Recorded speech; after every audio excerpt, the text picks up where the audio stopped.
थकवा जिला जाणवतच नाही, आराम तिला कधी खुणावतही नाही. पहाटेपासून सुरू असतं जिचं काम, सर्वांचं भरलं पोट की तिचं होतं समाधान. सुट्टी ती कधीच चुकूनही मागत नाही, बोनसही कुठला तिला कधीच मिळत नाही. प्रत्येकाची करते ती आनंदाने अवभगत, कुठल्याशा जादुई विश्वात असते ही जगत. खरंच हिला म्हणावा का मोहिनी, ही तर आहे घराघरातील गृहिणी. श्री स्वामी समर्थ. पुन्हा एकदा तुम्हा सर्वांचं मनापासून अगदी हृदयातून आपल्या चॅनलवरती स्वागत आहे. तर आजचा विषय आहे आपला गृहिणी. गृहिणीला आपण कशा पद्धतीचे वागणूक देतो, काय काय बोलत राहतो, ते सर्व आज आपण इथे पाहणार आहोत. आणि घरासाठी गृहिणी काय करते हे सर्व आपण या विषयावर डिटेलमध्ये बोलणार आहोत. तर चला मग व्हिडिओला सुरुवात करूया. हाऊसवाईफ म्हणजे काय, तर हाऊसवाईफ म्हणजे गृहिणी, म्हणजेच तिला गृहलक्ष्मी असेही म्हटले जाते, जी घराची आणि कुटुंबाची जबाबदारी सांभाळते, ज्यात घरकाम, मुलांची काळजी घेणे, खरेदी करणे, स्वयंपाक आणि घराचं व्यवस्थापन अशा अनेक गोष्टींचा समावेश असतो. आणि त्यांना घराचा आधारस्तंभ सुद्धा मानले जाते, कारण त्यांच्याकडे उत्तम असे व्यवस्थापन कौशल्य असते आणि त्या घराला सुख, शांती, समृद्धी सर्व काही असते. कुटुंबाच्या गरजा पूर्ण करणे, मुलांचे व्यवस्थापन करणे, संगोपन करणे, त्यांना योग्य संस्कार देणे, हे सर्व कार्य त्या उत्तमरित्या पार पाडत असतात. घराच्या खर्चाचे नियोजनचं तर विचारूच नका.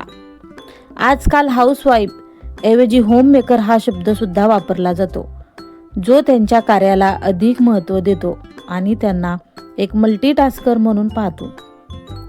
अनेक गृहिणी आता यशस्वी उद्योजिका बनलेल्या आहेत, स्वावलंबी झालेल्या आहेत, स्वतःच्या पायावरती उभा राहिलेल्या आहेत. थोडक्यात काय, तर गृहिणी म्हणजे घराचा आधारस्तंभ, जी कुटुंबाला एकत्र बांधून ठेवते, घराला घरपण देते.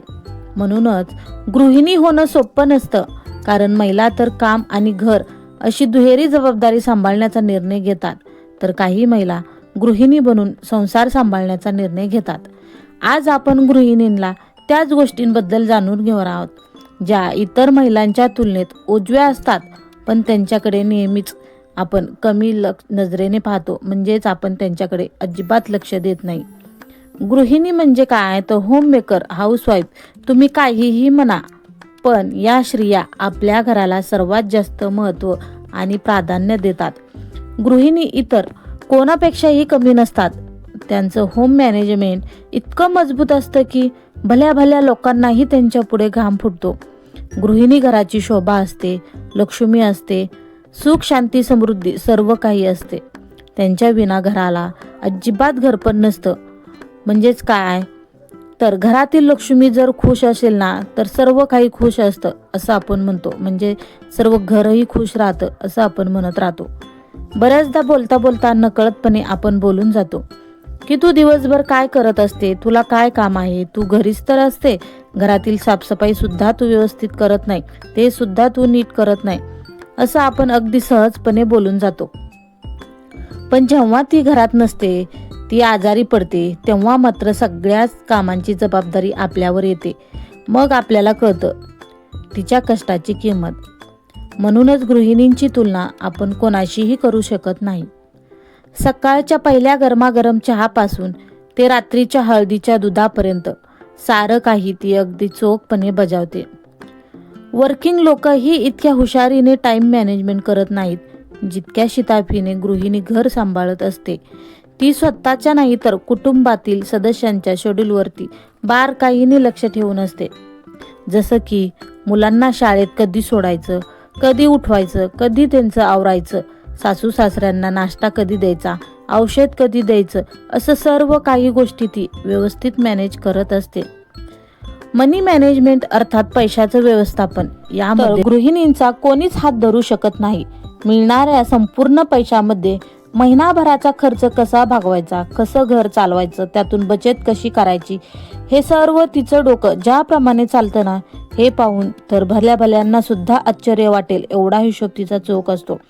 त्याचबरोबर एखादी गोष्ट योग्य दरात कशी खरेदी करायची, कसे त्यातून बरोबर घेऊन यायची, त्या लोकांचा तोटा न करता कशी तिला खरेदी करायची, हे सर्व तिला अगदी चोख जमतं. एखादा सण येणार असेल तर कधी खरेदीला जायचं, कोणत्या स्पेशल डिशेस बनवायच्या, किंवा कोणाचा वाढदिवस असल्यास कशी पार्टी ठेवायची, कोणाकोणाला निमंत्रण द्यायचं, या सर्व गोष्टी ती अगदी सहजपणे प्लॅन करू शकते. शिवाय हॉलिडे ट्रिपवरती जायचं असल्यास पॅकिंग, पैसे किती लागणार आहेत या सर्व गोष्टींचं तिला अगदी योग्य भान असतं. कोणकोणत्या गोष्टींची गरज भासेल, कोणकोणत्या गोष्टी आपल्याला जायचं आहे हे सर्व ती योग्यरित्या पाहत असते. त्यांचा स्वभाव तर खूप मनमोकळा असतो, कारण शेजारी पाजारी भाजीवाल्यांशी त्यांचं योग्य रुटीन जुळलेलं असतं. अगदी चोखपणे ते आपले कार्य बजावत असते. त्यांचं निरीक्षण सुद्धा खूप वेळा भारी असतं. कित्येकदा कुटुंबातील सदस्यांना काही गोष्टींचा अंदाज सुद्धा येत नाही आणि ते अंदाजही बांधू शकत नाही. ते त्या गृहिणी लगेच कॅप्चर करतात. त्या प्रत्येक गोष्टीचं अगदी बारकाईने निरीक्षण सुद्धा त्यांच्याकडे असतं. म्हणजेच काय तर गृहिणी एक सर्व गोष्टी जबाबदारीने पार पाडत असते. ज्या घरांमध्ये अशा व्यवस्थापन होत नसेल तर त्या घरांची घडी मात्र नक्कीच विस्कटलेली असेल. तर तुम्ही समाजामध्ये पाहू शकतात, आपण घरातील बायकांना जास्त स्थान देत नाही, पण खरं कार्य तर तीच बजावत असते. कारण मुलांना लक्ष ठेवणं, घरातील सर्व लहान मोठ्यांचं सगळं जागची जाग्यावर करणं, हे सर्व कामं गृहिणी करत असते. तरीही आपण 2 शब्द तिच्यासाठी प्रेमाचे बोलू शकत नाही, तर ती कधीही तक्रार करीत नाही, कुठल्याच गोष्टीची खंत बाळगत नाही, कारण ती असते एक गृहिणी. तिला कोणतेच आव्हाड नकोय. केवळ थकलीस का म्हणून विचारले तरी ती सगळा थकवा विसरून हरवून जाते. तिला कामाच्या मोबदल्यात रोख रक्कम नव्हे, तर तिच्या रोख कामासाठी कौतुकाचे 4 शब्द मात्र हवे असतात. तिला कोणत्याच प्रमाणपत्राची अपेक्षा सुद्धा नसते, पण मुबलक प्रमाणात तिला प्रेम मात्र जरूर हवे असते. हो, ती असते गृहिणी जिला केवळ गृहीत धरले जाते. तिला सर्वस्वाचा त्याग करून देखील कधीच कोणते सन्मानपत्र मिळत नाही. ती नेहमी भुकेली राहते, केवळ सन्मानासाठी आणि आत्मसन्मानासाठी.